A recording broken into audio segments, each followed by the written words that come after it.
السلام علیکم جی۔ علامہ اقبال رحمۃ اللہ فرماتے ہیں کہ اگر تم مسلمان کی زندگی جینا چاہتے ہو تو یہ قرآن سمجھے بغیر ممکن نہیں ہے۔ قرآن سمجھے بغیر۔ رمضان المبارک کی ماشاءاللہ آمد ہے۔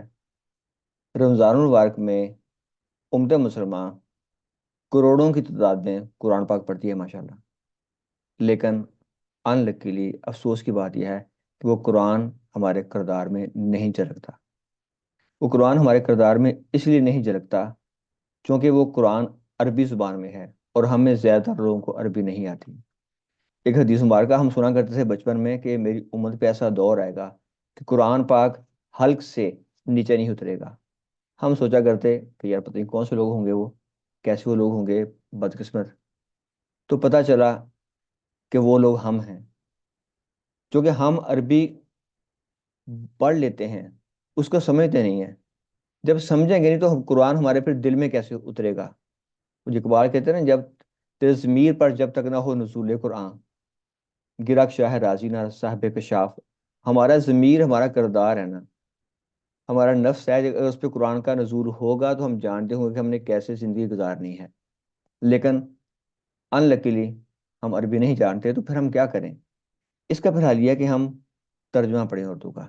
اور ترجمہ کیسے پڑھیں میں آپ کو بتاتا ہوں آج، اور اس ویڈیو کو آپ دوستوں سے شیئر کریں تاکہ جب آپ ترجمہ قرآن پاک کا پڑھ لیں گے تو سمجھیں کہ آپ کے ضمیر پہ قرآن کا نزول ہوا۔ اس کو 2-3 بار پڑھیں، اس کو روٹین کا حصہ بنائیں، تو آپ کو پتہ چل جائے گا، ہم سب کو پتہ چل جائے گا کہ ہم نے کیا کام کرنے ہیں، ہم نے کیا کام نہیں کرنے، کن کاموں کا اللہ پاک نے ہمیں حکم دیا ہے، کن کاموں سے اللہ پاک نے ہمیں منع فرمایا ہے، کون سے کام شیطان والے کام ہیں اور کون سے کام آپ صلی اللہ علیہ وآلہ وسلم نے کر کے دکھائے، ہم نے وہ کام کرنے ہیں۔ یہی شعر ہے نا کہ وہ زمانے میں معزز تھے مسلمان ہو کر، اور تم خار ہوئے تار کے قرآن ہو کر۔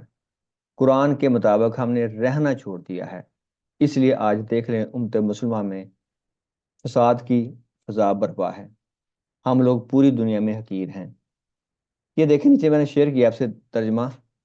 اے لوگوں جو ایمان لائے ہو، جو مال تم نے کمائے ہیں اور جو کچھ ہم نے زمین میں تمہارے لیے نکالا ہے، اس میں سے بہتر حصہ خدا کی راہ میں خرچ کرو۔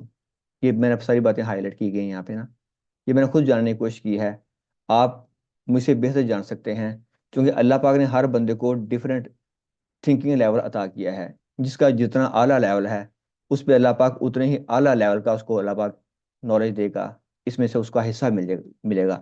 اللہ پاک کسی بھی قرآن پاک کو سمجھنے کے لیے کوشش کرنے والے کو مایوس نہیں کرے گا، کیونکہ یہ زبان خدا کی زبان ہے، یہ بادشاہ کی زبان ہے، اور بادشاہ کی زبان تمام زبانوں کی بادشاہ ہوتی ہے۔ جتنا ڈائریکٹ اثر اس قرآن پاک نے آپ کے دل پہ کرنا ہے، آپ کے ضمیر پہ کرنا ہے، اور کوئی بات اثر نہیں کرے گی، اور کسی سمجھانے والے کی بات آپ کو نہیں سمجھا پائے گی۔ تو یہ فرمایا گیا جی، آپ ایسے ہیڈ لائن نیچے انڈر لائن کریں، اپنی الگ سے ڈائری بنائیں، اس میں نوٹ کریں، اور قرآن کا جو جسٹ ہے وہ نکال لیں کہ کیا ہم نے کام کرنے ہیں۔ تو یہ دیکھیں جی، اے لوگوں جو ایمان لائے ہو، جو مال تم نے کمائے ہیں اور جو کچھ ہم نے زمین سے تمہارے لیے نکالا ہے، اس میں سے بہتر حصہ اللہ کی راہ میں خرچ کرو۔ اللہ پاک میں رہنمائی کر رہے ہیں کہ بہتر حصہ خرچ کرنا ہے، جو بچ کھچ گیا ہے، جو لو کوالٹی کا ہے وہ نہیں۔ ایسا نہ ہو کہ اس کی راہ میں دینے کے لیے بری سے بری چیز چھانٹنے کی کوشش کرو، حالانکہ وہ چیز اگر تمہیں دے تو تم ہر کسی سے لینا گوارا نہ کرو۔ کیسی پیاری رہنمائی ہے! اگر وہ چیز کو ہمیں دے تو ہم سامنا کریں، لہذا اللہ کی راہ میں بہترین چیز دو، الا یہ کہ اس کو قبول کرنے میں تم اغماس برت جاؤ۔ تمہیں جان لینا چاہیے کہ اللہ بے نیاز ہے اور بہترین صفات سے متصف ہے۔ شیطان تمہیں مفلسی سے ڈراتا ہے، کیا فرمایا گیا؟ شیطان تمہیں مفلسی سے ڈراتا ہے اور شرمناک طرز عمل اختیار کرنے کی ترغیب دیتا ہے، مگر اللہ تمہیں اپنی بخشش اور فضل کی امید دلاتا ہے۔ اللہ بڑا فراغ دست اور دانا ہے، جس کو چاہتا ہے حکمت عطا کرتا ہے۔ جس کو حکمت ملی اسے حقیقت میں بڑی دولت مل گئی۔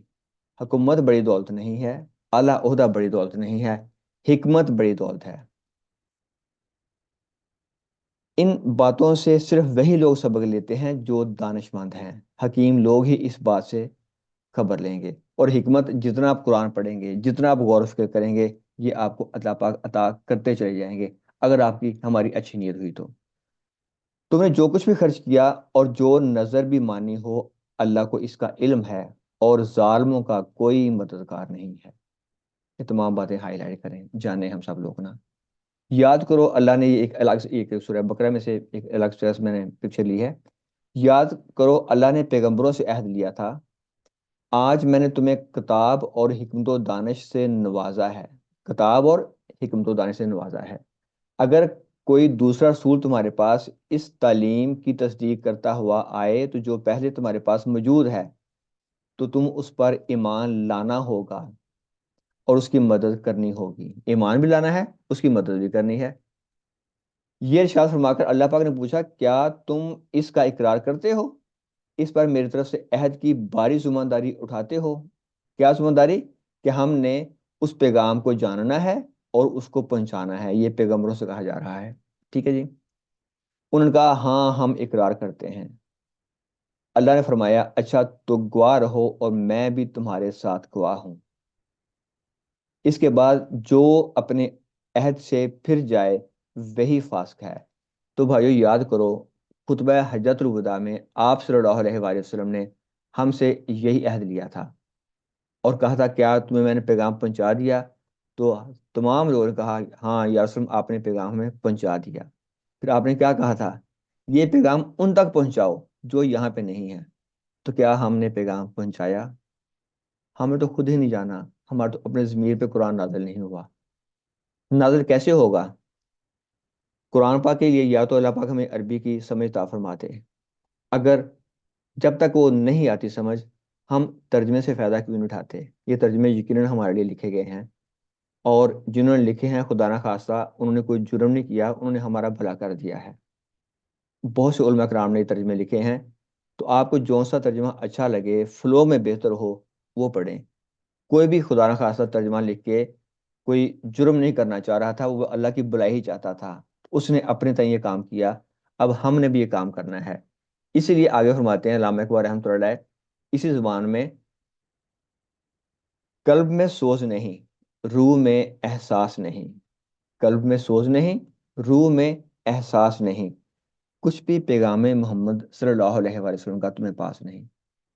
ہم نے یہ احساس روح میں پیدا کرنا ہے، ہم نے قرآن کو اپنے کردار میں لے کے آنا ہے اور اس کو پہنچانا ہے۔ تو میرے بھائیو، اس رمضان المبارک میں آپ ترجمے کے ساتھ قرآن پاک کو جانیں، پڑھیں۔ میں حلفاً کہتا ہوں آپ کی زندگی بدل جائے گی۔ اللہ آپ کو وہ نور عطا کر دے گا، وہ روشنی عطا کر دے گا جو دنیا کے اندھیروں میں جو شیطان نے پھیلائے ہوئے ہیں، آپ سیدھے اپنی پہنچیں گے منزل کی طرف۔ قرآن پاک میں ایک جگہ فرمایا گیا ہے کہ یہ صراط مستقیم ہے، یہ ڈسپلیسمنٹ ہے، اسٹریٹ لائن، یعنی آپ نے اگر جانا ہے بھائی ایک پوائنٹ اے سے پوائنٹ بی کی طرف، تو قرآن پاک وہ سیدھا راستہ ہے جو پہنچائے گا آپ کو بی پوائنٹ پہ۔ اس میں کوئی ٹیڑھ نہیں ہے، یہ قرآن پاک کے راستے نہیں ہیں۔ جو ٹیڑھے میڑے راستے ہیں، وہ شیطان نے کہا تھا نا یا اللہ میں تیرے بندوں کے راستے میں بیٹھوں گا، تو وہ کہیں بیٹھے گا، لیکن جو قرآن پاک ہے آپ کو سیدھا راستہ عطا فرما دے گا، اور آپ جب آپ کی رب سے ملاقات ہوگی تو تمہارا رب تم سے راضی اور تم اپنے رب سے راضی۔ اللہ ہمیں قرآن پاک پہ عمل کرنے کی، اس کو سمجھنے کی اور اس پہ عمل کرنے کی توفیق عطا فرمائے۔ اس ویڈیو کو لازمی دوستوں سے شیئر کریں تاکہ سب لوگ قرآن کے رنگ میں رنگ جائیں، آپ صلی اللہ علیہ وسلم کے رنگ میں ہم لوگ رنگ جائیں۔ اللہ حافظ۔